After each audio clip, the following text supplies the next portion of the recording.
여러 가지 감사가 있는데 혹시 가나다라 감사라고 들어보셨습니까? 오늘 이 자리에서 공개합니다.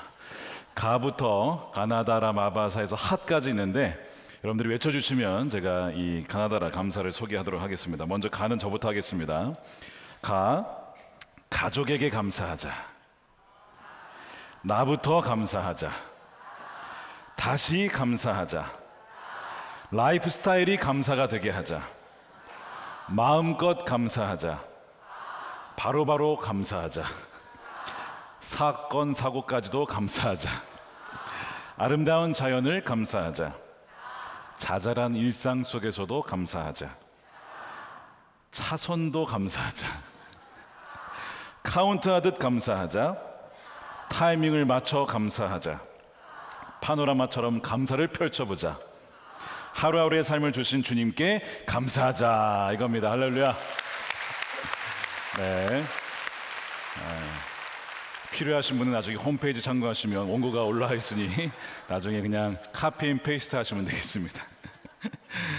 우리가 범사에 감사한다면 얼마나 기쁨이 넘치는지 모릅니다. 그리고 하나님께서는 우리가 늘 감사하기를 원하세요. 그래서 유대인들에게 여러 절기를 주셨지만 특별히 3대 절기가 있는데 그것이 유월절, 맥주절, 그리고 수장절입니다. 이 세 가지는 다 감사와 연결되어 있어요.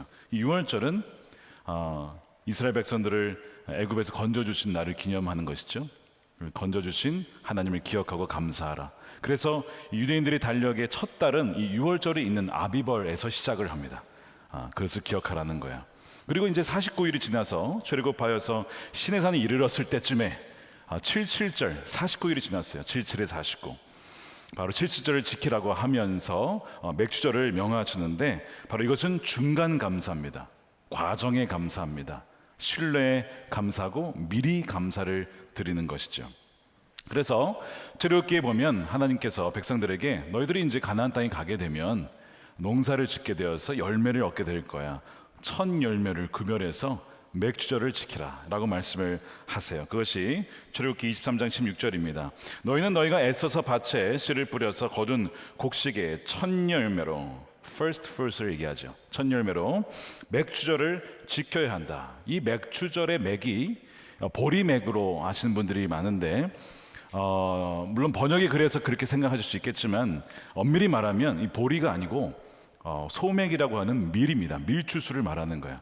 이 밀추수의 첫 열매를 드리는 것이죠. 그래서 오늘 본문에는 바로 6월절의 첫 이 낫을 댄 날 이후부터 49일을 세서 77절을 지키라. 주 당신들의 하나님께 77절을 지키십시오. 그래서 이것을 오순절에 이르러서는 신약에 이르러서는 오순절 50일째다. 이렇게 표현을 해서 오순절이라고 표현했습니다. 이때 성령 강림이 임하면서 교회가 탄생을 하죠. 우리가 맥주절 때에 바로 이 헌금을 분리개척 기금으로 드리는 이유가 바로 거기에 있습니다. 그래서 맥주절, 77절, 오순절은 다 같은 이야기입니다. 굉장히 헷갈리게 되어 있지만 같은 것을 말하고 있는 거예요. 자, 이게 중간 감사고, 그 다음에 이제 수장절은 한 해의 마지막에 모든 추수를 다 모아서 하나님께 감사를 드리는 거예요. 추수에서 저장한다, 수장절 이렇게 표현을 하는 것이죠. 자, 이 세 절기를 가만히 보게 되면 하나님께서 우리에게 처음과 중간과 마지막 삶의 모든 여정 중에 감사하라고 명하신 것을 알 수가 있습니다. 하나님께서 이것을 통해 의도하신 것은 하나님께서 한 해 그리고 우리의 인생을 시작하셨고 구원하셨다는 것, 그리고 우리의 삶의 중간 과정마다 친히 우리를 인도하신다는 것을 기억하고 한 해의 마지막과 우리의 삶을 마지막에 최종적으로 가장 선한 길로 이끄시며 마지막까지 구원을 완성하신다는 것을 계속해서 믿고 상기시키라. 그래서 이 절기를 우리에게 주신 것입니다. 그래서 여러분, 중간 감사인 이 맥주절을 지킴으로써 하나님께 믿음의 감사를 드리시는 여러분 되시길 축복합니다. 자, 특별히 오늘 이제 맥주절을 보겠는데 오늘 10절 말씀에 보면 주 당신들의 하나님이 당신들에게 주신 복을 따라 라고 되어 있습니다. 하나님이 우리에게 주신 복이 있다는 거예요. 여러분, 우리가 가진 것은 다 받은 겁니다. 나는 태어날 때 옷 입고 태어났다 없으실 거예요. 다 알몸으로 태어났다가 가진 것 없이 태어났다가 다 주어진 것입니다. 하나님이 주신 거예요. 그래서 사도 바울이 이렇게 고백합니다. 고린도전서 4장 7절이죠. 그대가 가지고 있는 것 가운데서 받아서 가지지 않은 것이 무엇이 있습니까? 모두가 받은 것이라면 왜 받지 않은 것처럼 자랑합니까? 우리의 인생 자체가 선물입니다. 그리고 우리의 호흡도, 우리가 가진 재물도, 우리가 가진 재능과 달란트 모두가 하나님이 주신 것이에요. 그렇기 때문에 자랑할 것이 하나도 없죠. 다 받은 건데 뭘 자랑하겠습니까? 그러므로 우리가 자랑할 것이 아니라 하나님께 주신 것에 대해서 감사하는 마음이 있어야 된다는 거예요. 감사란 무엇이냐? 이렇게 정의를 내릴 수가 있겠습니다. 감사란 주 하나님께서 주신 은혜를 인식하고 찬양할 수 있는 영적 능력이자 선하신 하나님을 인정하는 마음이라는 거예요. 선하신 하나님을 인정할 때만 감사할 수 있고 우리에게 주신 은혜를 은혜로 여길 때만 감사할 수 있습니다. 은혜는 무엇이냐면 받을 자격이 없는 자에게 베풀어 주신 것을 의미하죠. 나는 자격이 없는데 하나님이 이렇게 많은 것을 주셨구나 라고 하는 것을 깨달을 때 우리가 감사를 드리게 돼요. 실제로 이 감사라는 단어가 참 신기하게도 이 헬라어에 보게 되면 유카리스티아라고 되어 있는데 이 단어를 가만 보시면 가운데에 카리스라는 단어가 들어 있습니다. 이 카리스가 바로 은혜라는 뜻입니다. 은혜. 그러니까 이 감사라고 하는 것은 우리의 삶에 숨겨진 은혜, 감추어진 은혜, 자잘한 일상 속에 숨겨있는 은혜를 발견할 때만 우리는 비로소 뭐 할 수 있다? 감사할 수 있다는 거예요. 그래서 이 두 단어가 긴밀하게 연결되어 있어요. 라틴어의 감사가 그라투스라고 되어 있어요. 그라투스. 여기에서 영어에 gratitude라는 단어가 나왔죠. 감사. 그리고 똑같은 이 그라투스에서 grace라고 하는 단어가 나온 것입니다. 그래서 어원적으로 보면 감사와 은혜는 같은 뿌리에서 나온 거예요. 말씀드린 것처럼 하나님이 주신 그 은혜에 대한 마땅한 응답으로 드릴 수 있는 것이 감사라고 하는 것입니다. 우리에게 은혜를 주셔도 우리가 보지 못하면 감사할 수가 없는 것이죠. 어느 날 장미꽃이 천지를 창조하신 하나님께 원망을 했답니다. 하나님, 왜 저에게는 이렇게 많은 가시를 주셔서 저를 힘들게 하시나요? 여러분들 삶 가운데 정말 가시로 가득 찬 인생이라고 생각하는 분들이 계실지도 모르겠습니다. 그래서 이 장미꽃이 하나님께 원망을 했는데 하나님께서 대답하시기를 이렇게 얘기를 하셨대요. 나는 너에게 가시를 준 적이 없고 오히려 가시나무였던 너에게 장미를 주었어. 우리가 가시나무와 같이 정말 보잘것 없었던, 정말 죽을 수밖에 없었던 죄인이었는데 우리를 건져주시고 우리를 하나님의 자녀 삼아 주신 것이 하나님이시죠. 우리가 가시 중에 당연하지 않은 장미를 주신 은혜를 인식한다면 감사할 수가 있는 것이죠. 그런가 우리는요, 이 장미보다는 가시를 더 많이 보고 더 원망하고 불평하고 가지지 못한 것에 집중하는 경향이 있습니다. 누가복음 17장에 예수님께서 사마리아와 갈릴리 사이를 지나가실 때 나병 환자 10명을 우연히 만나게 됩니다. 그들이 자신이 나병 환자니까 얼마나 고통스러웠겠습니까? 왜 내 인생을 이래야 됩니까? 간절히 주님께 부르짖었을 때 긍휼이 풍성하신 주님께서 그들을 고쳐주세요. 그래서 가서 제사장들에게 너희 몸을 보여라. 그래서 그들이 그 말을 믿고 가던 중에 정말 낫게 되었습니다. 나은 것이 당연한 것은 아니죠. 정말 감사하다 해야 되는데 이 10명 중에 9명은 당연하게 여기고 그냥 갔습니다. 근데 그 중에 한 명이 이런 생각을 하는 거예요. 이것이 나은 것이 당연한 것이 아닌데 정말 은혜구나. 자, 우리 일상 속에서 숨겨진 은혜를 발견하면 뭐 하게 된다고요? 감사하게 된다고 했잖아요. 이 사람이 이거 감사할 조건이구나. 하나님께 영광을 올려드리고 다시 가던 길을 돌아와서 예수님께 나와서 어떻게 하냐면 그 은혜에 이렇게 응답을 합니다. 17장 15절에 그들 가운데 한 사람은 자기의 병이 나은 것을 보고 큰 소리로 하나님께 영광을 올리면서 되돌아와서 예수의 발 앞에 엎드려 감사를 드렸다. 그 은혜에 대한 감사를 드린 거예요. 그러니까 예수님께서 그 돌아온 그 사람을 보면서 이렇게 얘기를 하는 거예요. 나은 사람이 10사람인데 왜 10% 단 한 명만 돌아왔느냐? 나머지 9은 어디에 있느냐는 거예요. 자, 이것만 보면요, 우리에게 베풀어 주신 은혜를 발견하고 감사하는 사람의 비율이 10명 중에 1명밖에 되지 않는다는 겁니다. 과연 우리는 감사하는 사람입니까? 아니면 당연하게 여기는 사람입니까? 자, 그렇게 돌아온 그 사람에게 감사를 하자 예수님이 그에게 어떤 은혜를 더 베푸시냐면 19절이죠. 그런 다음에 그에게 말씀하셨다. 일어나 가라. 너의 믿음이 너를 구원하였다. 지금 몸도 낫는데 그의 영혼도 낫는, 구원받는 총체적인 구원의 은혜를 누리게 되었어요. 언제요? 그가 감사했을 때. 그러니까 여러분, 작은 것이라도 당연하게 여기지 않고 감사하면 하나님께서 더 감사할 일들을 부어주신다는 거예요. 과정 중에, 모든 삶의 과정 중에 어떠한 것일지라도 하나님 감사합니다, 선하신 하나님이기에 감사합니다 하면 우리의 생각을 뛰어넘어서 역사하신 주님께서 감사의 조건을 허락해 주신다는 것입니다. 이 믿음으로 감사하는 여러분 되시기를 축복합니다. 이 감사의 정의를 바탕으로 다시 본문을 돌아가 보면요, 오늘 10절에 하나님께서 뭐라고 하시냐면 하나님께서 이미 우리에게 복을 주셨다고 말씀합니다. 그러니까 거의 숨은 보물찾기 수준이에요. 우리 삶에 무슨 복을 주셨을까? 자, 10절 보세요. 주 당신들의 하나님이 당신들에게 주신 복을 따라 마음을 다하여 자원하여 예물을 가지고 와서 7절을 지키십시오. 무슨 복을 주셨을까? 숨은 보물 찾듯이 지난 6개월간 여러분들의 삶에 하나님이 복을 주셨대요. 여러분 뭔지 그거 알고 계세요? 찾으셨습니까? 여러분들 삶 가운데 숨겨져 있는 카리스, 그 은혜를 찾으셨어요? 여러분 무엇이 복이죠? 부자 되고 잘 되는 것, 형통하고 성공하고 승진하는 것, 물론 이것도 복의 종류 중 하나입니다. 아브라함과 이삭과 야곱에게 하나님이 재산을 많이 주셨어요. 한 해에는 100배의 결실을 주시기도 하시고요. 그 다음에 막 양과 염소 떼가 막 엄청 늘어나게 하시고 자녀들도 막 낳게 되어서 12아들 통해서 막 민족을 이루게 하시고, 이게 다 복의 어떤 열매들이죠. 그러나 복이라는 것은 여기만 있지 않고 영적인 복이 있습니다.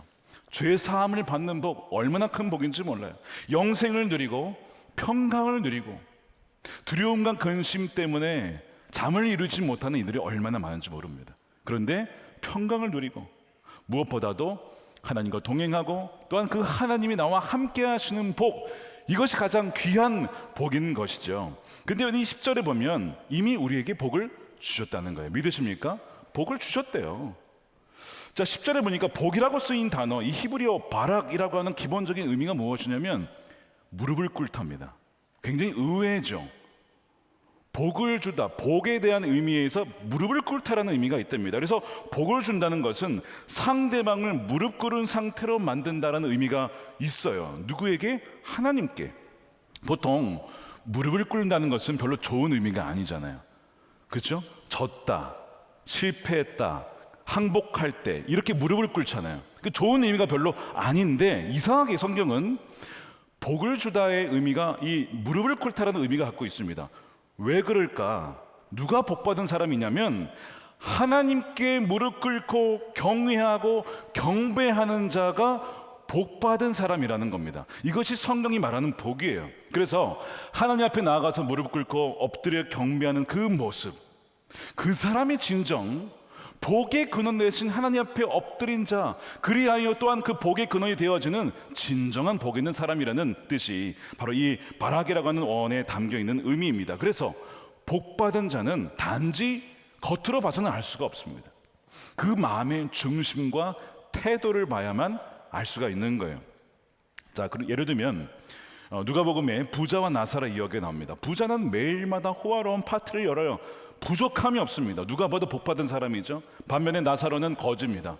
가진 것이 없어요. 자신의 질병도 치유할 만한 능력이 없습니다. 이러다가 죽어요. 그럼 누가 복받은 사람이에요? 당연히 부자라고 생각을 합니다. 그게 죽고 나니까 어떻게 됐어요? 부자는 지옥에 갔고 나사로는 낙원에 아브라함 품에 안겨 있습니다. 부자가 지옥이 있는 줄 몰랐다는 거예요. 자기가 이런 줄 알았다면 내가 이렇게 살지 않았을 텐데 우리 형제들에게 알려달라 이겁니다. 늦었어요. 그때 이제 더 이상 기회가 없습니다.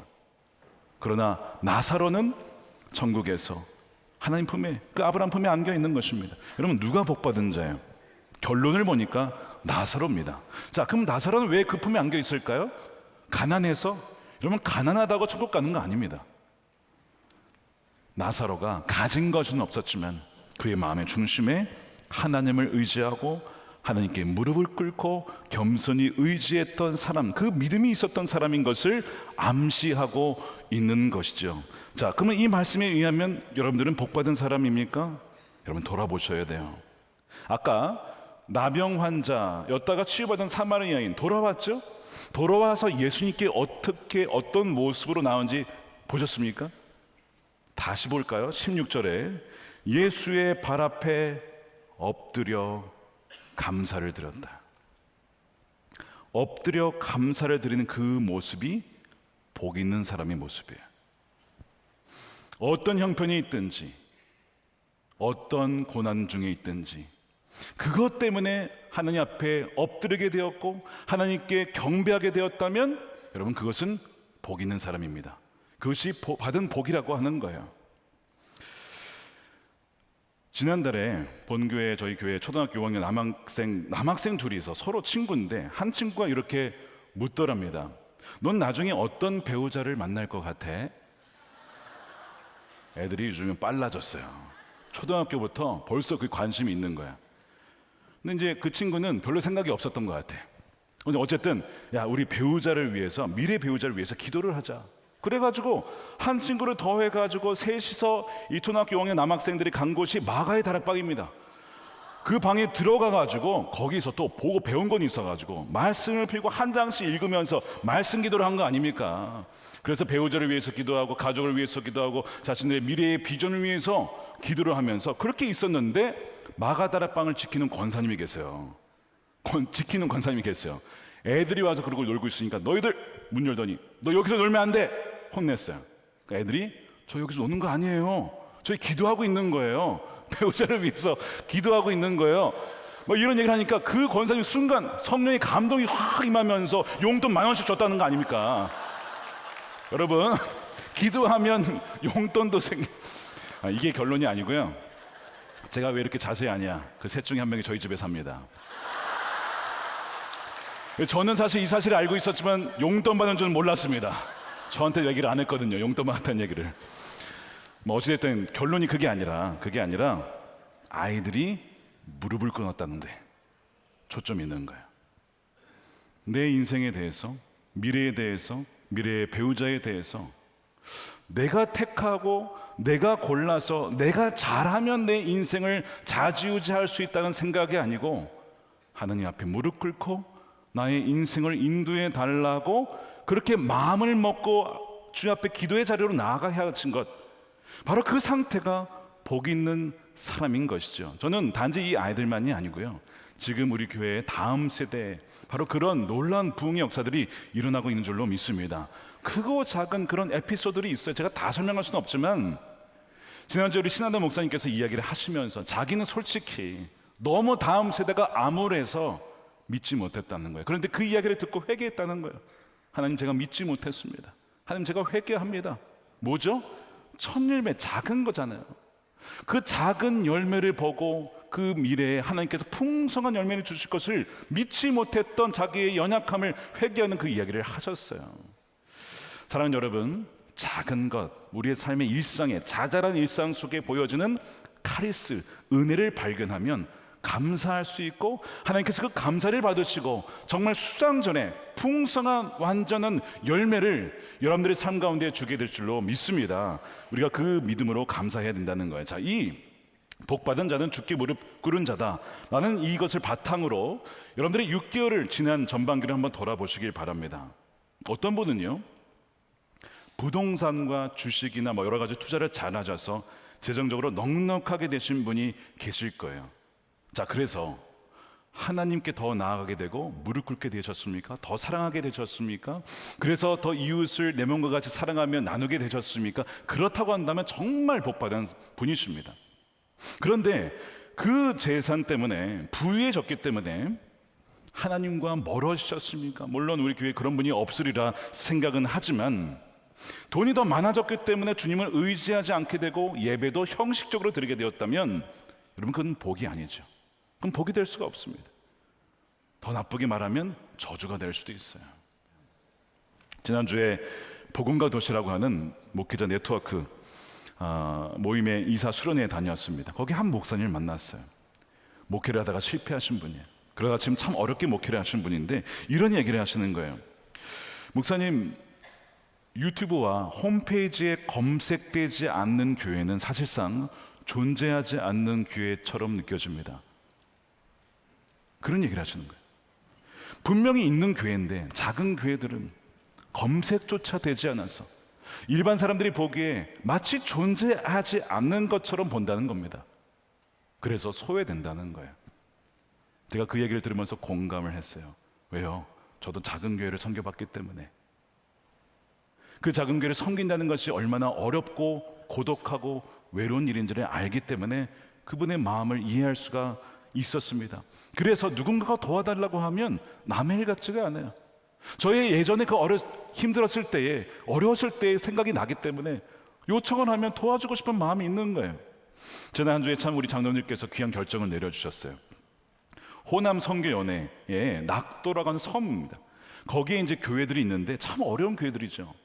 섬이니까 이제 인구도 점점 줄고 있고 어르신들만 주로 사는데 거기에 있는 교회들이 얼마 없어요. 이제 거기 계시는 목회자들도 점점 떠나가고 그 어렵게 거기에 떠나지 않고 목회하시는 분들이 계시는데 그 교회를 돕기 위해 우리의 재정을 흘려보내기로 했습니다. 꽤 많은 금액을 보내기로 했어요. 수혜를 당해도요, 예산이 없어서 고칠 수가 없습니다. 다 망가진 채로 그냥 살아갑니다. 그런 교회를 돕는 것이 마땅히 우리가 맥주 감사절에 마땅히 이웃과 함께 기뻐할 수 있는 방법인 줄로 믿습니다. 또한 다음 주에 7월 14일이 어떤 날인지 아세요? 통일부가 정한 북한 이탈 주민의 날입니다. 매년 드리게 되는데 매년 이날로 공교롭게도 이 맥주 감사주의가 붙어 있어요. 그러니까 우리의 그 감사를 마치 통일민들과 함께 나누려고 하나님이 정해주신 날 같습니다. 여러분, 통일민들이 한국에 와서 얼마나 고통스럽게 힘겹게 살아간지 아십니까? 사실 우리가 한 민족이라고 하지만요, 죄송하지만 대한민국 사람들이 있어서 통일민들은 약간 거리감이 느껴지는 게 사실이에요. 많은 분들이 좀 거리감을 느끼고 서로가 어색합니다. 그런데 교회가 그분들을 품지 못하면 여러분, 누가 품겠습니까? 지금 만약에 통일이 됐다가 칩시다. 우리가 북한을 품을 수 있을까요? 아니, 교회에서 품지 못한다면 나라가 품을 수 있다고요? 못 품습니다. 그냥 거기에 살라라고 하겠죠. 내려오지 말라고 하겠죠. 지금 이 상황이에요. 통일이 되어도 이것이 문제입니다. 그러니 하나님께서 우리에게 교회가 먼저 통일민들을 품어라, 그들과 함께 기뻐하라라고 말씀을 하는 거예요. 그래서 다음 주에 이 통일민들과 간담회가 있어요. 그분들의 이야기를 듣고 어떤 고충이 있는지를 듣고 우리가 도울 수 있는 것이 무엇인지, 가장 필요한 것이 뭘까요? 재정보다 더 중요한 것이 함께 하는 것입니다. 우리가 함께 합니다. 함께 여러분들을 지지하고 여러분들을 위해서 기도하고 그 함께 하는 것을 가장 원하는 것이죠. 오늘 말씀이 그러잖아요. 고아와 과부와 함께, 위드라고 하는 것, 가장 이 통일민들이 지금 필요로 하는 것이 바로 우리와 함께하는 그 함께함을 원한다는 것입니다. 사랑하는 여러분, 맥주 감사 주일을 맞이해서 모든 과정 속에서 하나님이 숨겨진 은혜를 발견하고 감사하는 여러분들이 되시기를 축복합니다. 하나님께서 이미 주신 복이 있어요. 그리고 어떤 형편을 전반기에 보내오셨든지 그것 때문에 무릎 꿇게 되었고 하나님께 더 나오게 되었다면 정말 그것이 복을 받은 사람의 모습인 줄로 믿습니다. 그리고 그 은혜를, 그 감사를 우리의 이웃들과 나누었으면 좋겠습니다. 우리가 오늘 이제 성찬을 받을 텐데, 여러분, 성찬이 무엇입니까? 기억하는 거예요. 예수님이 우리와 함께 하시고, 또한 우리가 과거에 죄인이었다는 것을, 물론 지금도 죄인이지만 죽을 수밖에 없었던 죄인이었지만 십자가의 피로 우리가 구원을 받고 지금 주님의 자녀가 되었음을 기억하라는 것이잖아요. 그래서 우리가 오늘 성찬을 받을 때에 이것이 감사의 잔입니다. 주님께서 성찬하실 때 주님, 아버지 감사합니다, 이것을 우리에게 허락해 주시니 감사합니다, 감사 기도를 드리면서 성찬을 하셨거든요. 우리가 오늘 기도할 때에 하나님, 저의 인생을 여기까지 인도해 주셔서 감사합니다. 앞으로의 남은 인생도, 올해 하반기도 하나님께 무릎 꿇은 복받은 자가 되어서 풍성한 열매를 거두게 하여 주시옵소서. 시작에도 감사, 중간에도 감사, 마지막에도 감사, 범사에 감사의 예배를 드리는 우리의 삶이 있도록 우리를 인도해 달라고 우리 함께 기도하시면서 우리 성찬을 받도록 하겠습니다. 기도하겠습니다.